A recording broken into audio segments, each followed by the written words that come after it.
What's up, YouTube? My YouTube family. I'm coming to you um, once again, um, educating about lupus, the disease, living my life with lupus. I've been under the weather for the last 2 days, so forgive me for not being able to do a live chat. With lupus, you know, it every day is a good day for me because I've been dealing with this disease since 1995. Then later, much later, like in 2004, I was diagnosed with fibromyalgia. Lupus alone is an autoimmune disease. You have 11 different types. So when people, I know when I would go out or I would tell people that I suffer with the disease, people would say, well, you don't look sick. And, that kind of startled me because I don't look sick does not mean that I'm not feeling well. And so, and that's just people in general because, people think that when you are suffering with a disease like lupus, cancer, those type of issues, they think that it's supposed to be visible, that that they should be able to see it. And that's not true. And I hear it all the time, all the time. It even puzzles my children and who don't know their mother better than my two grown young men. So I'm back. I'm hoping that it's someone out there. Maybe you have a niece or a good friend, a sister, a aunt, a cousin that might be going through something. And lupus is a disease that has no cure. Now, I can't go to just any old rheumatologist because lupus also affect the joints. Fibromyalgia, it works on the tissue, your muscle, your nerve. It's not in the joints. So you have the arthritic part of lupus, and then I have the fibromyalgia. I also have the skin where I cannot be in the sun.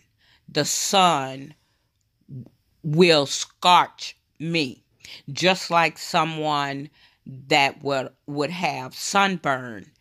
I'm very sensitive to the sun. I cannot wear any cologne. I cannot put anything on my skin.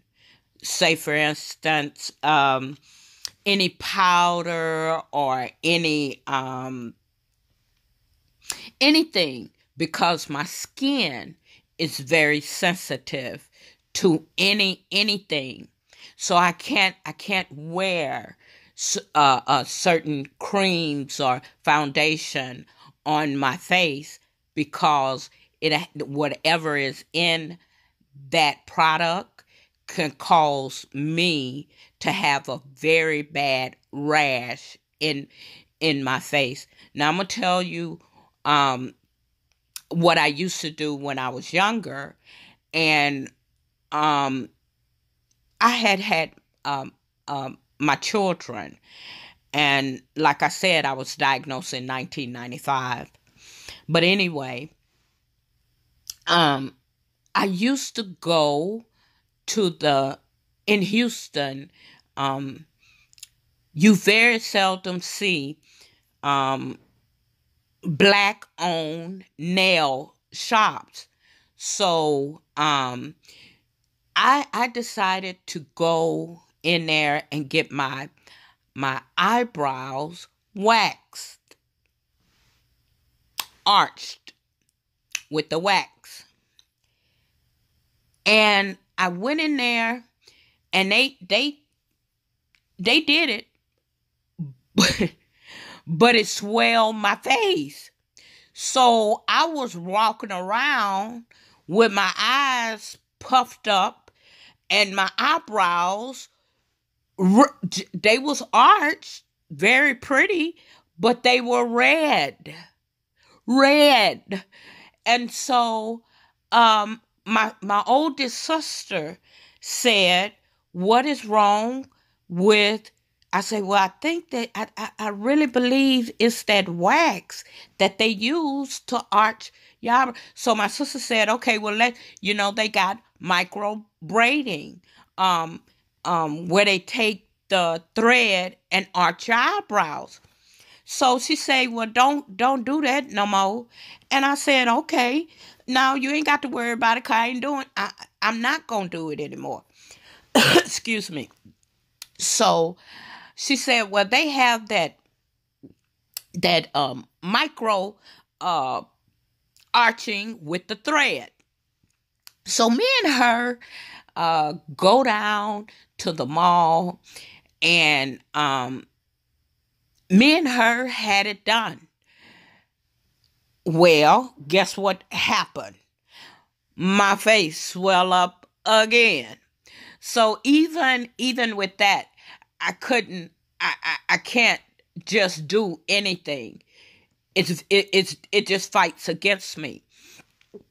So I began to have they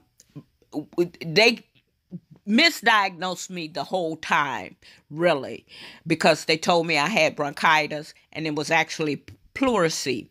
Pleurisy is inflammation that builds up around the sac of the lungs. So if you are having trouble breathing, that's a sign. If you have the rash, the swelling of the joints, that's a sign. Scleroderma, that's a sign. Or lupus. But you have to have the right doctor to diagnose you with a clear diagnosing. And that comes with blood work. They do extensive blood work. Matter of fact, it's a blood work almost like DNA, that tells your DNA, and it'll come back. And sometimes it might come back positive, sometimes it might come back negative, but that does not mean that you don't have lupus. You could go back in a month and be positive. So I like to tell people that the reason I got diagnosed so quickly is because of the butterfly rash.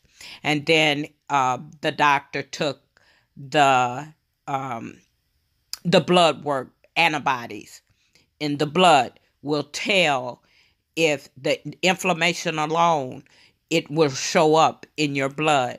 That's, and that's an amazing thing, because I'm a Christian, And I hope whoever listening to this, um, I'm a Christian, and the blood that gives you strength from day to day, Christ shed his blood. So blood is very significant in the body.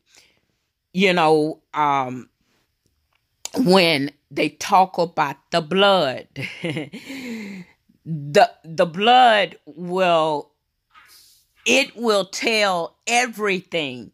I don't care what's going on in your body. That blood is going to tell it. That blood work is going to tell it. So blood is very significant in us. You know, it's not something that I take for granted. I've been living with this disease for years, and I think my sons finally understood the disease after their father passed away. After their father passed away, I got ill right then because of the stress of losing my husband for 28 years. And I had my youngest going off to college, my oldest coming home from college. So it was a lot going on in that time. But just the grieving process caused my lupus to get very active. And so I had to go and be put on infusions. It's a medication that they give you through the IV. Now, I can't just go see any rheumatologist because every rheumatologist does not treat lupus patients, although lupus is a form of arthritis. Some doctors do not deal with people that have lupus, such as myself. I have to see a rheumatologist who specializes in the disease itself. Because if you don't, well, I have had doctors to tell, to literally tell me no, that they don't specialize in lupus. And so I just thank God that I have a wonderful primary care physician, and she listens.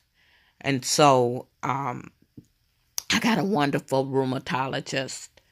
But I just like to come on, and when I start my infusions, I am gonna go live, so people can see actually what I'm talking about, because a lot of people really don't understand, but it's very known now in this century. It's very well known, but again, like I said, it's some doctors will not take you because they have no knowledge of the disease itself, or either they don't want to treat you, which is their right. I mean, I wouldn't want to go to a doctor that don't have knowledge of the disease, because the disease itself puzzle you. See, what had happened to me, in my case, I had all the symptoms, so it wasn't hard for the doctor to diagnose me with it. But I've talked to other people, and when I go see my rheumatologist, I talk to people that's there, and so I just want to educate about the disease. It's known to Hispanics, and us, people of color. And it's mainly in women. I very seldom see a Caucasian with this disease. Now, that's not to say that they don't have it, but it's more prevalent in Hispanic and people of color, us. So, on my journey with living with lupus, they like to give you steroids. I was telling someone, and I was telling my children. Well, my oldest son told me over the holidays. He asked me. He said, "Mama, I was at their house because he's married at him and my daughter-in-law, and I was at his home for Christmas." And he looked at me and he said, "Ooh, Mama, you done lost a lot of weight." I said, "Yeah, because steroids put weight on you." And so I got to my highest almost at 300 pounds. So I told my son, he was asking me, even my youngest, who stay gone most of the time. He has a very stressful and strenuous job, so he stay gone most of the time. But even him seeing me, he say, "Mom, you've lost a lot of weight." And I say, "Well, yeah, I know, because it's better for me. And those steroids put weight on you. They'll blow you up like a blimp." And so I began to, I changed my lifestyle. So I don't eat fried food. I eat a lot of vegetables. I don't eat vegetables in a can, though. I eat frozen vegetables. I eat a lot of fruit. I can't eat bananas, but I do eat apples, and the green apples are better for you because they're a little bit sweeter when you don't eat sugar or if you don't drink sodas. And so with this thing, I had to get my weight under control because I had got almost 300 pounds. So my youngest son helped me with my weight loss. He told me about drinking protein shakes. So I started drinking these protein shakes last year. And I started eating nothing but vegetables, baked chicken, baked fish, and plenty of water. And so that's what helped me to get this weight off. As of today, I am 181 pounds, and I feel good. I feel better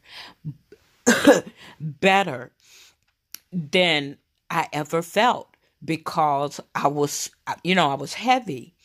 And so, and then I don't stand, I'm short.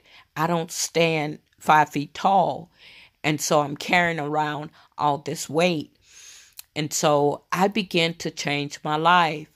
I began to eat better. I began to just do things differently. I want to be here to see my grandchildren, if I ever get any. I'm hoping I will. That's my biggest prayer. That's my biggest prayer. But you guys, I just wanted to come and talk to you for a little while concerning lupus. And if you have any questions, leave me a comment down in the comment section. If I have helped someone, subscribe, hit that bell, and whenever I upload a video, you'll be notified. And I just want people to know about this disease. It affects every part of my body.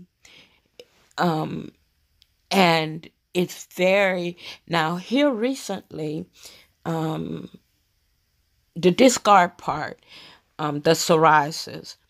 I normally have last year my hair was to my shoulders. And so I love to wear my hair short. I don't like to wear it long because I really can't do anything with it. So I mainly, excuse me, I mainly, wear it in a ponytail. And so I do have a beautician. She does very well. And so I had let my hair grow out. And last Christmas, I went and I had my hair cut. My oldest son say, "Mama, please don't cut your hair off." And I say, "Why?" He say, "Okay, your hair long and pretty. You shouldn't cut your hair." And I say, "Oh boy, this is my hair, and I'm tired of wearing it in this ponytail." And so I went to my beautician, and she gave me a cute little cut. But guess what? My hair didn't grow back. And guess what my son said? "I told you not to cut your hair." And I told him, I said, "Oh, well," I say, "it's just hair." But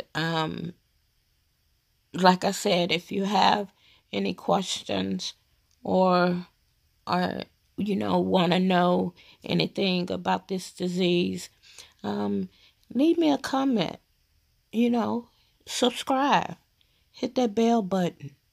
I don't have a problem talking about this disease, because I think people need to know, especially females, need to know about their body.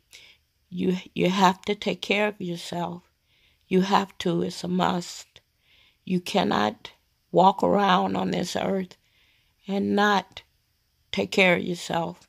And especially if you have children, you want to be here for your children. You want to be here for your family, because they need you. And I like to encourage others. And if I have encouraged you today, I thank you. And I say, just continue to press on. Don't get discouraged. And I know that, we have life changes. And I can tell you I have been through it. I have been through it, and I'm still here. And I'm going to continue to speak positivity. I am going to continue to speak about this disease. Even when I'm not feeling well, I still want to talk to people, because I feel like if I'm able to reach one, that's good enough for me, because that's all I need. I don't need, I'm not trying to catch all the fish.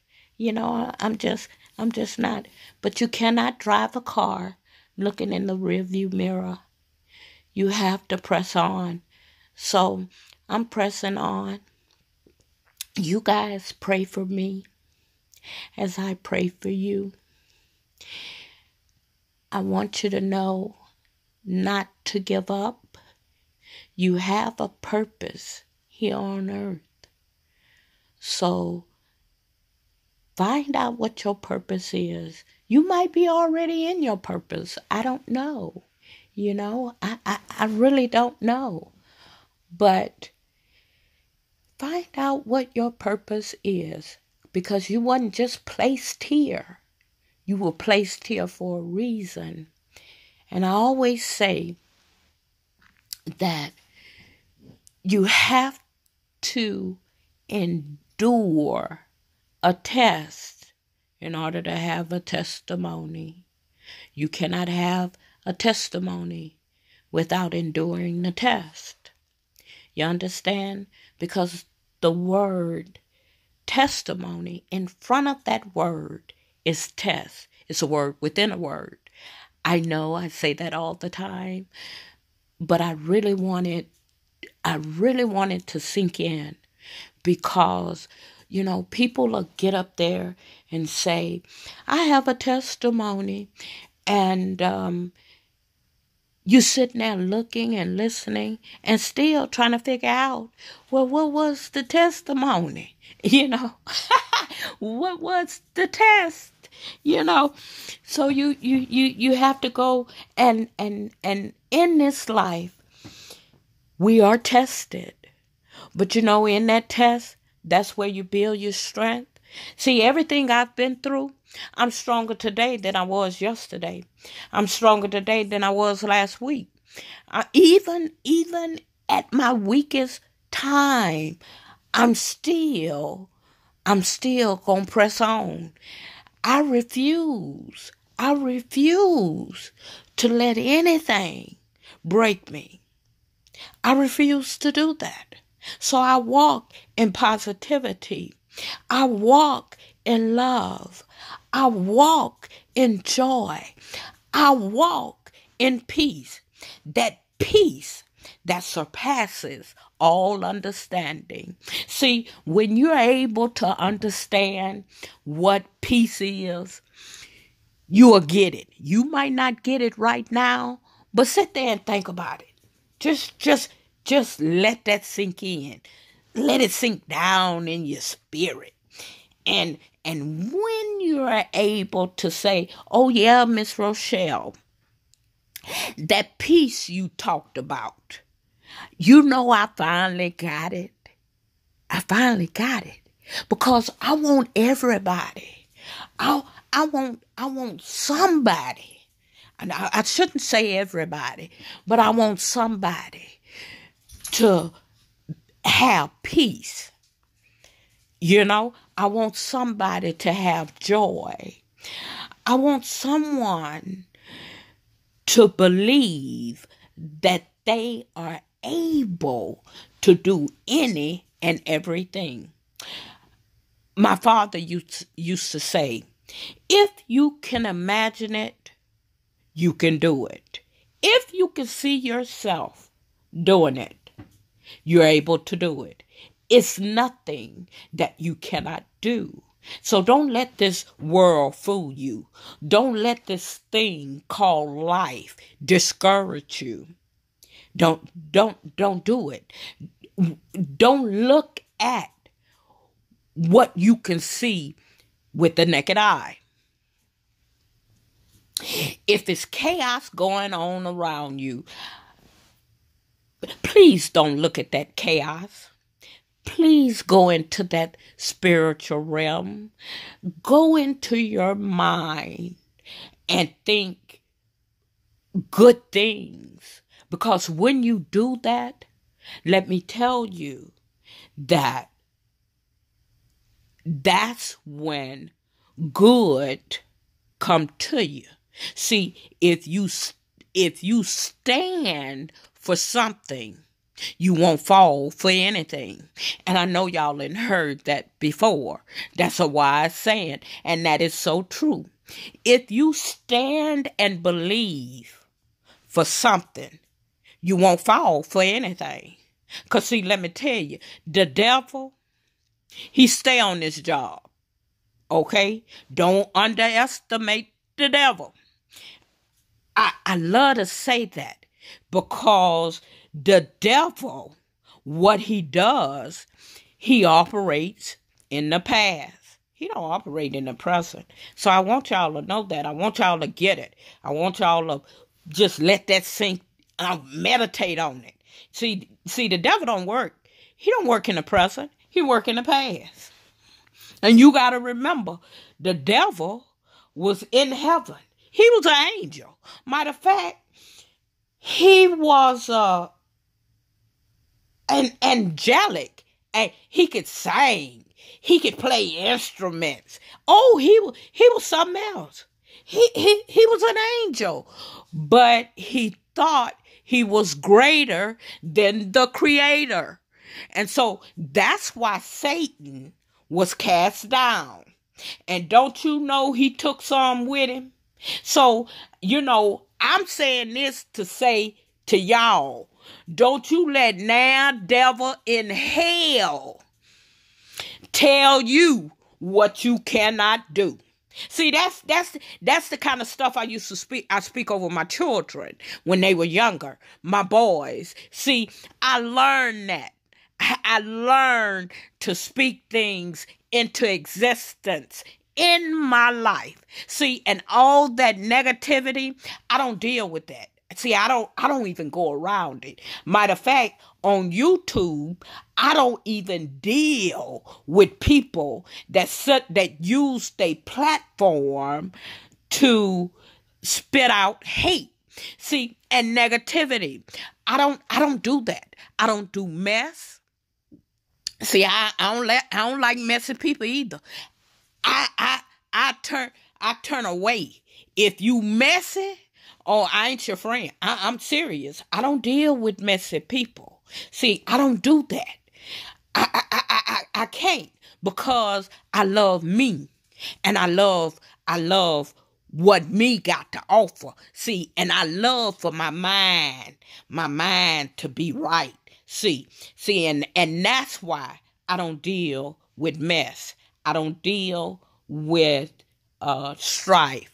I don't deal with dishonesty. I don't deal that way, because that's not the way I was raised. See, I was raised in a Christian home. I was raised in a structured home. So, the way you hear me is because it was instilled in me. See, I spoke life over my children. Me and they dad, and I said this before, me and they father, we got a high school education. I didn't go to college, because college ain't for everybody. It's not. College is not for everyone.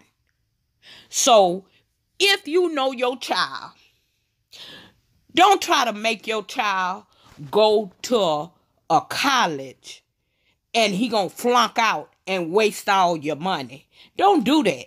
See, I told my children. See, this is the type of person I am. And y'all gonna get to know to love me. I speak truth. Because truth don't need no help. See, I say what I got to say, and I'm done. See, I'm not gonna sit up and what's that song they say? See, I don't listen to a lot of secular music. I really listen to gospel. And I love John P. Key. And the reason why I love John P. Key so much is because I got an opportunity to meet him. Not only that young man sing about his salvation. See, he sing about that. He write about how good God is in his life. See, he was born in a church. He was raised in the church. But that's not the life he took. You understand? I love listening to him because he sing about his testimony. He sings about his life. John P. Key was the biggest drug dealer in Durham, North Carolina. See, people don't know that. I got an opportunity to meet him. The church I belonged to for years, him and that pastor was good friends. So John P. Key used to come to the church and do concerts. And he did his first sermon at the church that I belong to. So when you listen to his music, the song he wrote is "The Lily in the Valley," "Bright as the Morning Star." He speak the song he sing, "Wash Me." That's him talking about his conviction. He's singing through his conviction. He accepted Christ as his personal savior. So now that's all John P. Key. And I don't want you guys to say, "Oh, that's because she love him so." Everybody, because she like him, that don't mean I'ma like him. You so right. You right about that. I ain't gonna argue with you with that. Because I don't argue with people. I just don't. I don't argue with grown people either. I don't do that. Because, see, I love the way God bless me. So I don't fool. When I say I don't deal with mess, I don't. Because you not going to make me cut my blessing off. Okay? Because, see, your tongue is untamable. See, it don't have a bone. It's a piece of meat. It flaps up and down, sideways, however you want to twist it. That's why it's so hard to tame, because it's just a piece of meat, and you not going to make me cut my blessings off. Because, see, I love me. See, I love me. And I love what God has given me. I'm grateful for that. So any blessing that's coming my way, ain't no devil in hell gonna make me miss it because you want to act a fool. And the strangest thing about social media, you get people, they don't even know you. They don't know you. Period. They don't have a clue of who you are. But they will come. They will come. And I told somebody just the other day, they say, somebody wrote a comment to me and told me how I encouraged them. And they say, well, Rochelle Brown, they got some crazy people on these YouTube streets. You know what I told them? I say, yeah, but don't. I told them, yeah, some crazy ones out there. I say, but it's one thing I know. What you think they got that block button for on YouTube? Why you think they got that delete button? That's for your use. That's not to work against you. That's to work for you. So if you come to me wrong, I'ma just block you. Because see, I'm not going, the devil, you devils, I like to call them shepherds for the devil. That's what I like to say. See, that's my word for people that like to spit out hate, because this is what you believe. See, I had to tell some, and the person left me a beautiful comment, and I'm still subscribed to the person. I can't think of who the person is, and forgive me, but they wrote to me and told me, I love that. I love that prayer. Miss Rochelle, thank you for praying for me. And they also said that, it's some crazy people on YouTube. So I wrote back to them. I say, I understand. I say, but the devil is busy, and that's his job. The devil's job is to kill, steal, and destroy. So if he can come through your mind, or if he can come through someone on YouTube to deter you, that's what he gonna do. See, because that's how he operates. You know, you got to understand who you're working with. So I told the person, I can't remember who that person was. And forgive me if you listening or if you watch this video. I am so sorry. Don't charge it to my heart, please, because I can't remember that person. But anyway, they told me and left me a nice comment. And I told them, I say, well, yeah. I say, the devil is busy. I say, don't you know you got a block button? You got a delete button.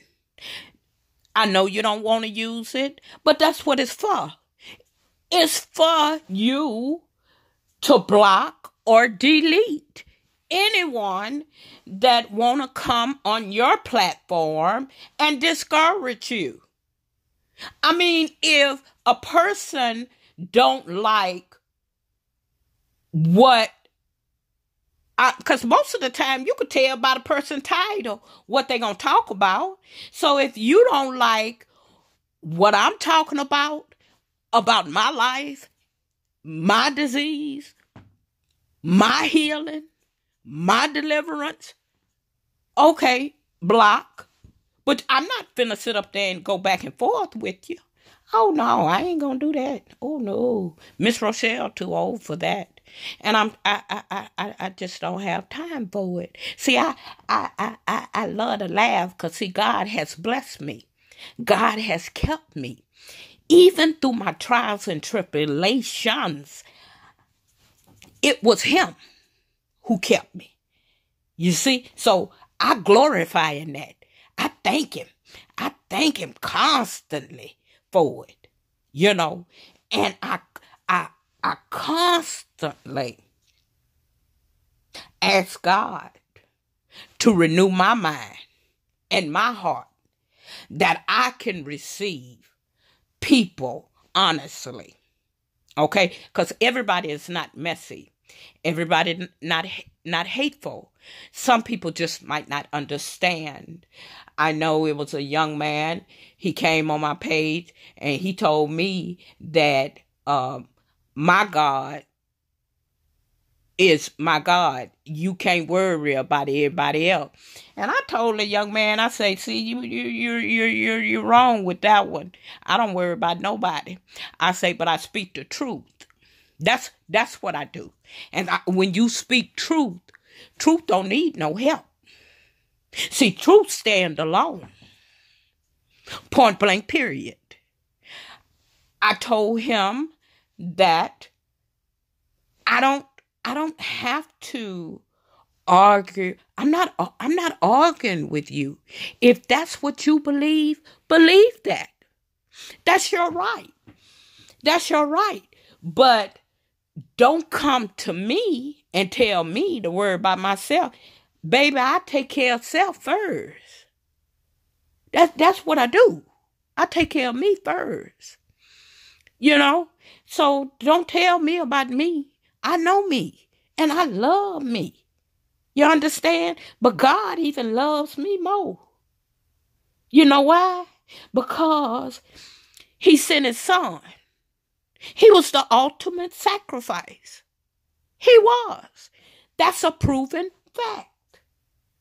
So the death, burial, and the resurrection of Jesus Christ. That's proof. It's proof that Jesus hung on the cross. It's proof that he went into a tomb. That's proven. That's not a lie. That's not a story. That's not a myth. But that's what people like to say. You know why? Because those people, in Christianity, it's a hard thing. And if you look at the Muslims and the Jews and all of them, when you look at them, See, Jews don't believe in the death and burial and the resurrection of Christ. See, they don't even believe that. See, they only stuck in the Old Testament. And see, that's another thing I can't understand. Because the Old Testament foretells the New. The New Testament foretells the Old. They work together, hand in hand. You cannot split those two up. And, that's what really gets me. Because people, and I'm not a Bible scholar. I'm going to say this, and I'm going to say it, and I'm going to say it, but I do know the word. See, I know the word for myself. That's why the devil be mad. See, that's why the devil be mad. And people that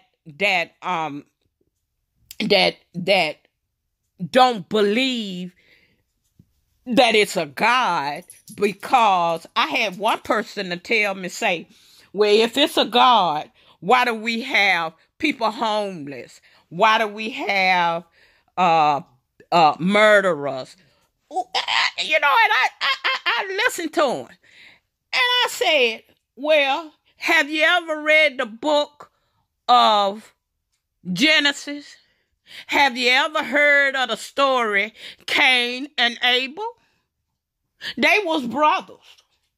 Cain killed Abel. He killed his brother.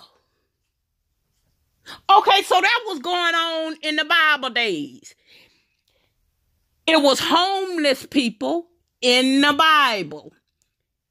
If you remember, Christ was homeless.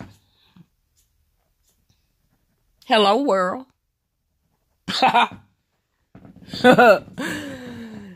It was homeless people in the Bible. It was death in the Bible. See, you can't do away with one book, the Old Testament. See, and that's what people believe.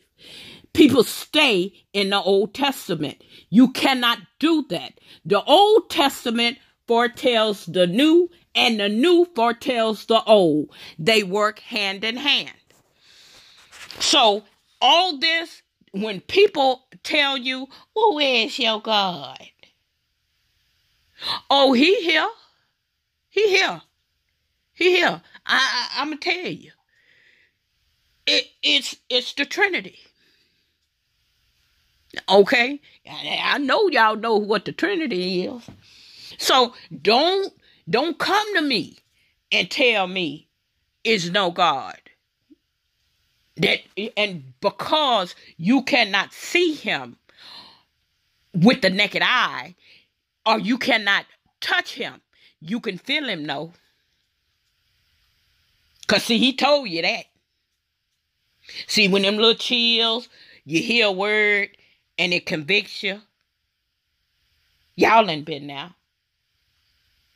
You hear something that somebody said, and it like a bell go off in your head. That's conviction. That's what that is. You understand? So don't come to me and tell me if there was a God, we wouldn't have. Oh yeah, he said that even in death, you gonna honor me. Yeah, that's what he said. Mm-hmm. Because see, he the giver. He the giver of life and death. He the giver of that. Okay? He said, I knew you before you even knew yourself. He said he knew you before you even knew yourself. And people need to stop. People really need to open up. It's too much going on in this world, in the United States and outside of the United States. We got suicide in teens at its highest. When I was growing up, I ain't hear nothing about suicide. I ain't hear about children killing themselves. You didn't hear that. Y'all better stay with me. Just stay with me for a minute. Just one more minute, and then I'm gonna let you go. What's going on now? Right now. Teen suicide is at its highest. You understand? You got babies having babies. You understand? You got people that's walking around here out of their mind. It's something wrong. Okay? It's something going on. And what really gets me is that people refuse to study. People refuse to, they'll get knowledge, but they'll get knowledge from somewhere else, and what they be saying is not true,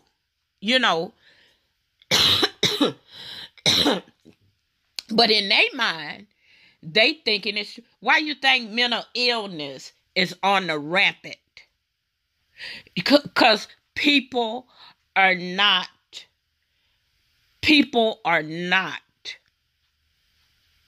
believing. People are not. They just not believing. And so when you have all this going on, and I see it. Technology has ruined us. It has, literally. It has warped our minds because people no longer pick up a book and read it.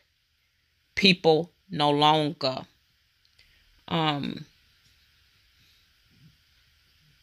believe. People no longer have faith. And we living in a sad time because nobody in these churches, oh my God, the Bible spoke of it though. He said that you will have, in the last days, you will have false prophets. You gonna see them. And what's going on today in churches? What do y'all see on the internet? Pastors having affairs. Look at John Gray and his wife. Look at that. See, the Bible is our roadmap. See, if we would just stop and take the time and read, not only read, but comprehend. And I know for some people, the Bible is hard to understand. And I said this before. Get you an NIV Bible. For me, I had a commentary of the Bible. So any scripture that I did not understand, I could go to that commentary. That commentary would break it down and tell you exactly what the scripture means. So, when people say that your God is for you, no, he's not just for me. He's for everybody. He's for everybody. And don't let anyone tell you that it's no such thing. Yes, it is. See, that's one thing. The Bible is one that they cannot say is not true. See, they have debated the Bible, but they haven't proven that the Bible is not so. Christianity is the only religion. All the rest of them are man-made, like Jehovah's Witnesses, the Scientology, the Mormons. Those are man-made. Buddhism. That's man. That has nothing to do with Christianity. But that's what they want you to believe.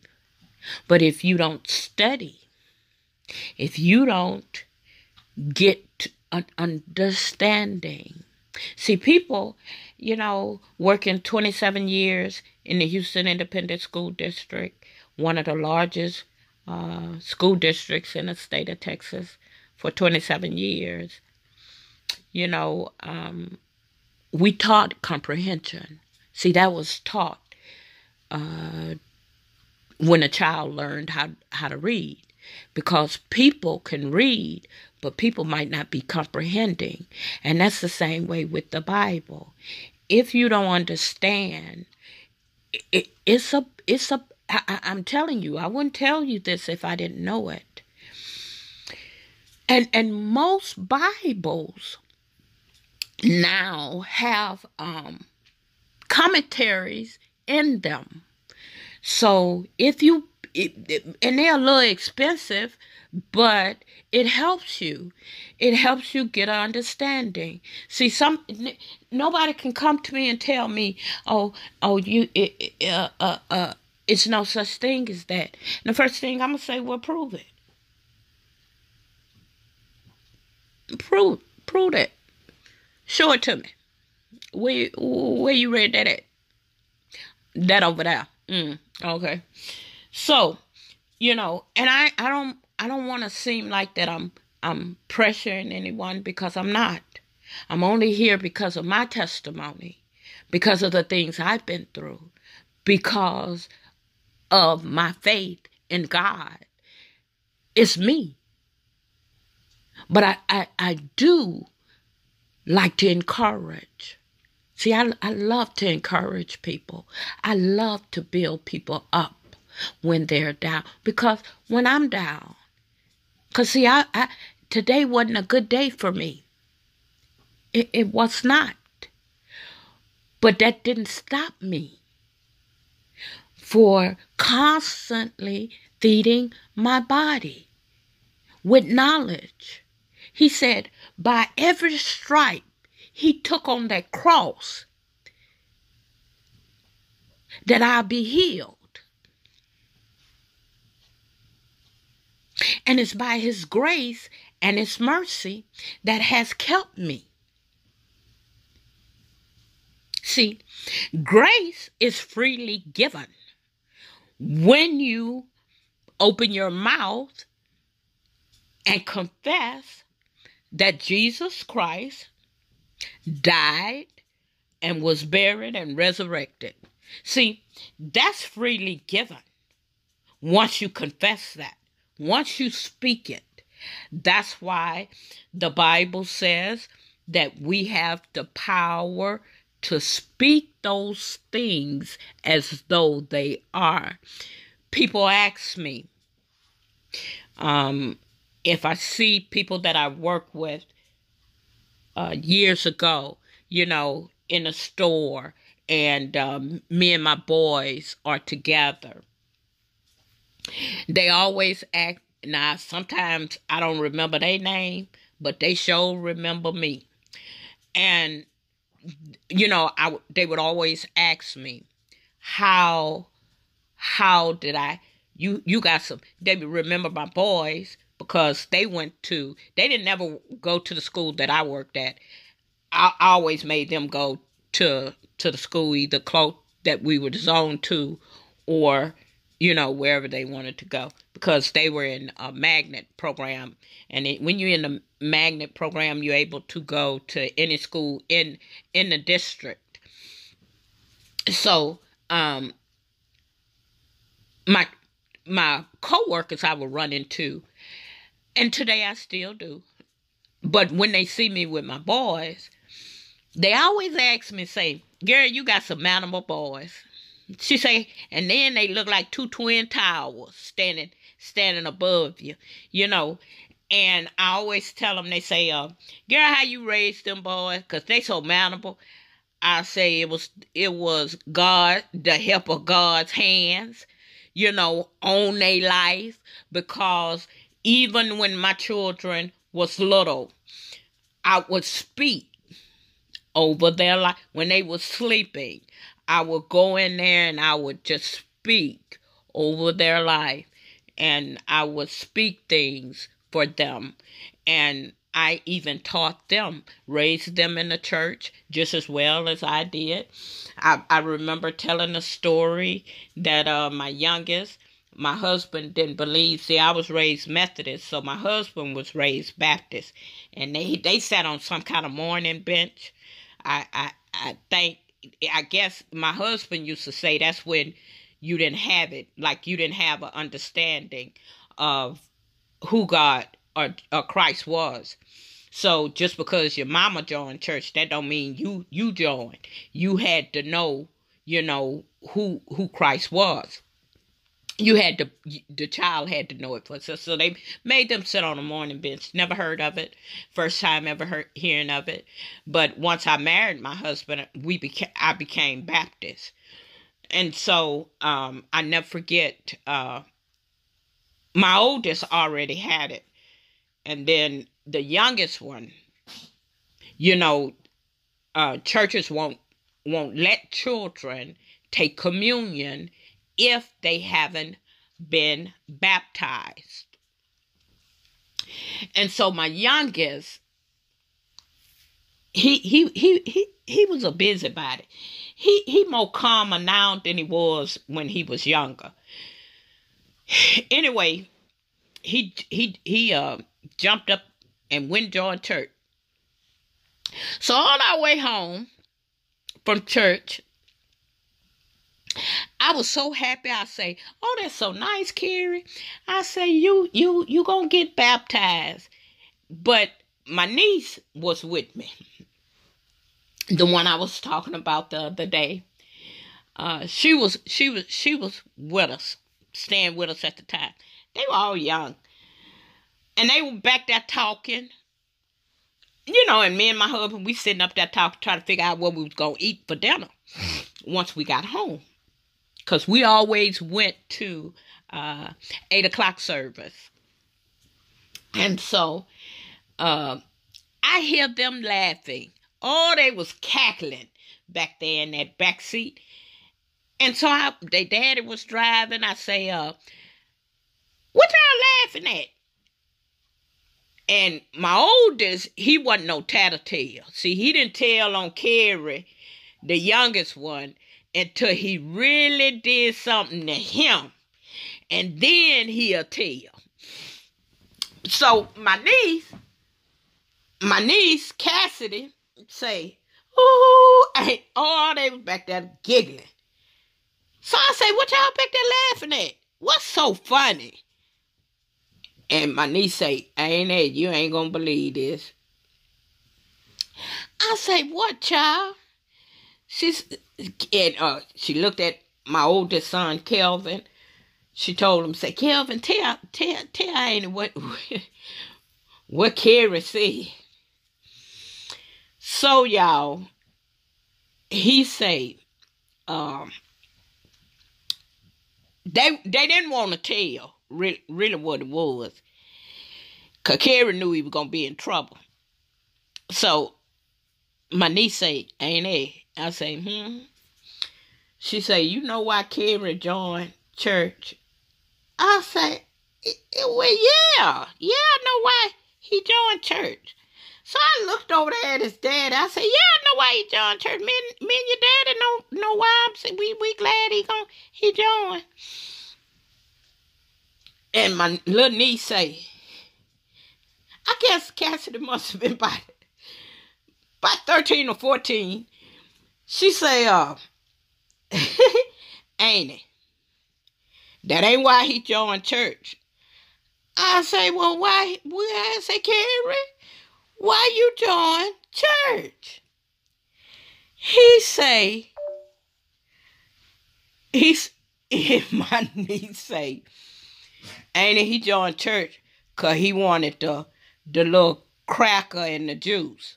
I say, the cracker and the juice? I say, communion? She say, she bust out laughing. She say, uh-huh. And my husband, he bust out laughing too. And I looked over there at him. I say, that ain't funny. Now, that's not funny. I say, Carrie. But my youngest was always, he always did like little silly things, you know. When he played flag football, he would pull the flag, but he'll push them too. The coaches liked it, his energy, and they would kick him out the game because not only he would pull the flag now, but he pushed the children down too. You know, he just loved a game of football. And so he always did silly things. Just silly. But I'm so glad that he's 27. He don't do those silly things anymore. Thank you, Jesus. He come a mighty long way, y'all. A mighty, mighty long way. Well, this is the end of my video. And I hope I blessed someone's heart today. And like I said earlier, if you have any questions, go down in the comment section. Leave me a comment. Ask me a question. And then when I'm feeling better, and looking better, I'm a do a live and answer you guys' questions. I'm so glad we had this time together. As always, stay blessed and not stressed. God bless you. Sending my love all the way from Houston, Texas. Bye-bye.